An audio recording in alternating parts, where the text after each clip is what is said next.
François Bonnet, bonjour. Merci de me donner ces quelques minutes pour te faire réagir. Donc François, tu es à la fois CNSA, chambre syndicale bien évidemment, négociateur et ce depuis de nombreuses années pour la chambre, on s'y rencontre souvent d'ailleurs, et puis aussi un ex-patron ambulancier dans le département du Doubs. Franche-Comté, région Franche-Comté. François, pour te faire réagir sur un premier point, je vais reprendre une phrase que tu as dit sur la table ronde. 40% des transports que nous réalisons vers l'hôpital, finalement, entraînent une non-hospitalisation. Est-ce que ça veut dire que notre système de garde actuel est complètement au bout de souffle? C'est quoi le problème là, François? Non, il n'est pas englouti, c'est une nécessité, c'est le problème de l'accès aux soins, de la permanence des soins. C'est aujourd'hui la difficulté de trouver une réponse, je ne vais pas dire urgente, mais immédiate, dans des délais corrects par rapport à l'état des patients. En journée, c'est compliqué. Essaye de trouver un médecin qui puisse te recevoir de ville en urgence. C'est compliqué. Et donc, comme la permanence des soins n'est pas assurée de ce côté-là, on a quand même tendance à envoyer des ambulanciers, ce que j'appelle, moi j'appelle ça des levées de doute, mais de temps en temps je fâche la communauté médicale, mais amener une information au médecin régulateur. Et comme nous sommes rémunérés pour faire des transports, et je rappelle, quand on nous appelle pour avoir un patient, c'est pour aller faire un bilan, pas pour transporter un patient. Exactement. Et comme nous on est rémunérés pour transporter le patient, on va le transporter parce que sinon la sortie qu'on fait, on n'est pas payé. Donc on va emmener ce patient pour un certain nombre d'entre eux qui auraient pu, à l'issue d'un bilan bien posé, avec le médecin régulateur, dans un climat de confiance professionnelle, de différer ce soin.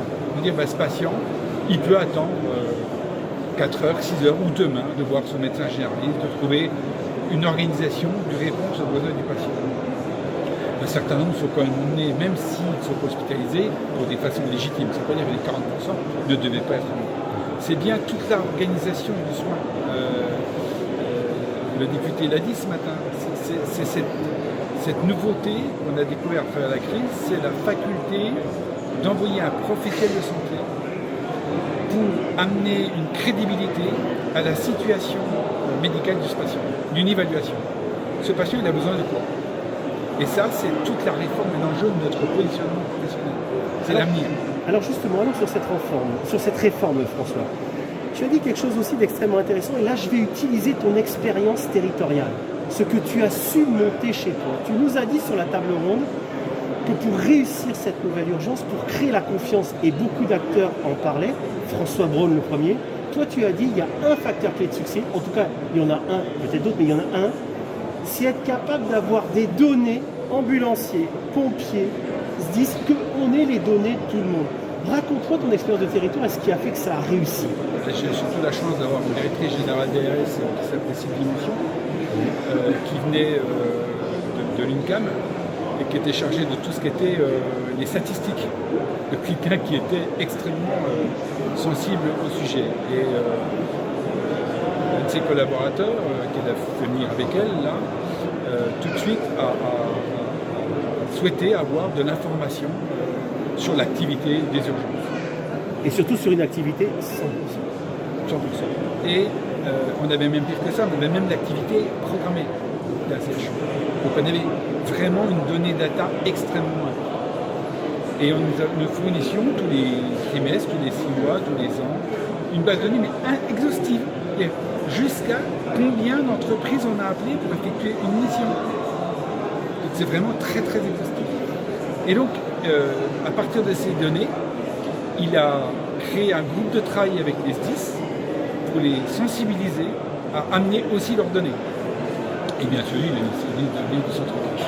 Et donc, il a construit un outil autour du besoin des patients et sur l'organisation territoriale qu'il faut mettre. Donc, c'est pour ça que ce simulateur a pu être construit à l'origine grâce à des données des ambulanciers. Donc, la réussite de l'avenir, c'est qu'on doit être maître de nos données. On ne doit pas dépendre de qui que ce soit. La profession doit être maître de ces données, de ces data. Ça, c'est très clair, François, et merci pour le message. J'en rajoute un, parce que tu l'as dit aussi, je suis maître des données, et donc je sais ce qui se passe, et enfin, je qualifie la vraie carence, parce que ça, c'est un débat qui existe depuis de nombreuses années, et dont on sortira jamais, sauf si je sais la qualifier?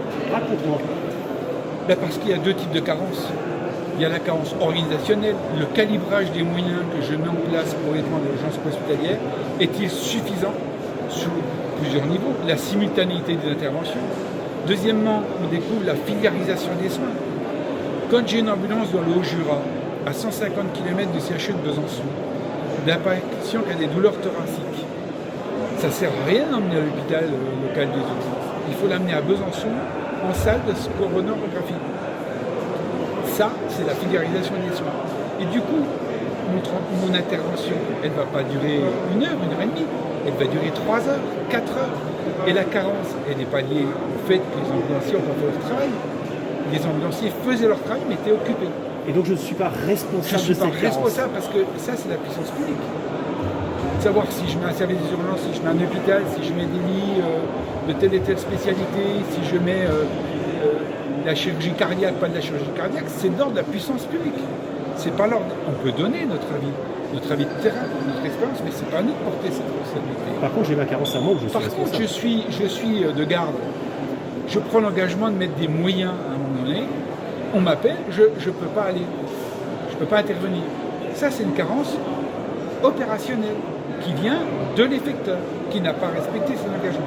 Et donc tu dis bien sur cette dimension-là, les ambulanciers doivent tenir les données, elles doivent être périmètre 100%, et comme ça, je peux qualifier les choses et organiser les choses. Je montre là où il y a des optimisations d'organisation à faire, en plus, en moins, en fonction des horaires, les jours de la semaine. Et s'il y a des gens qui ne respectent pas leurs engagements, et bien là, on va essayer de mettre en place un cercle vertueux de qualitatif, ce qu'on appelle le label UPH, voilà.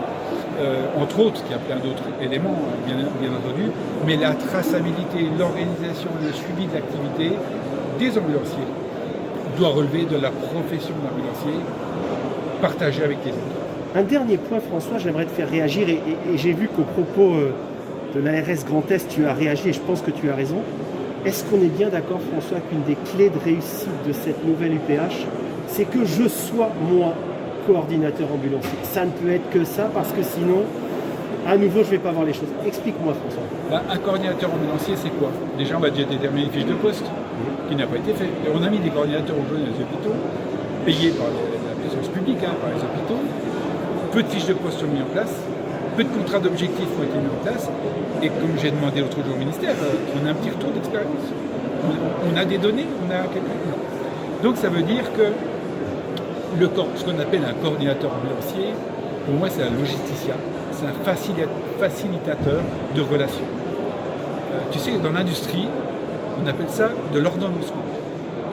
C'est pas lui qui va commander les pièces, mais c'est lui qui va organiser comment ça doit se faire et tracer.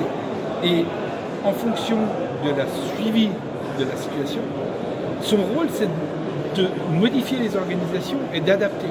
Donc on est bien dans un rôle de logisticien, de chef d'orchestre de l'ensemble du secteur d'activité des ambulanciers pour donner un lien transversal inter-entreprise.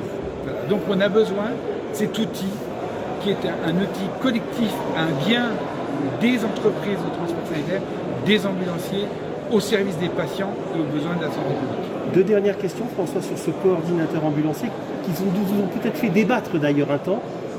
François, ce coordinateur ambulancier, il est basé où? Et c'est qui son patron? Et c'est qui le paye? Alors son patron, c'est la TSU. Qui le paye? C'est les ambulanciers qui participent au fonctionnement de la TSU, mais ce n'est pas que le coordinateur. C'est tout le système d'information, c'est le reporting, c'est la formation, parce que là, il faut bien comprendre que c'est un ensemble dans le dossier. Donc ça relève de la profession et de la responsabilité de la profession. Et la TSU, elle doit avoir un contrat d'objectif. Est-ce qu'elle a rempli ses objectifs pour sa part de responsabilité? Mais je ne veux pas que la TSU porte la responsabilité de l'organisation. Si la puissance publique décide de mettre des moyens à tel endroit, à telle heure, là, je donne mon avis, mais je ne suis pas responsable. Par contre, si j'ai dit, je mets les moyens qu'on me demande à ce heure-là, mes moyens doivent être disponibles à ce moment-là pour effectuer ce qu'on me demande. Merci beaucoup, François, très clair, merci.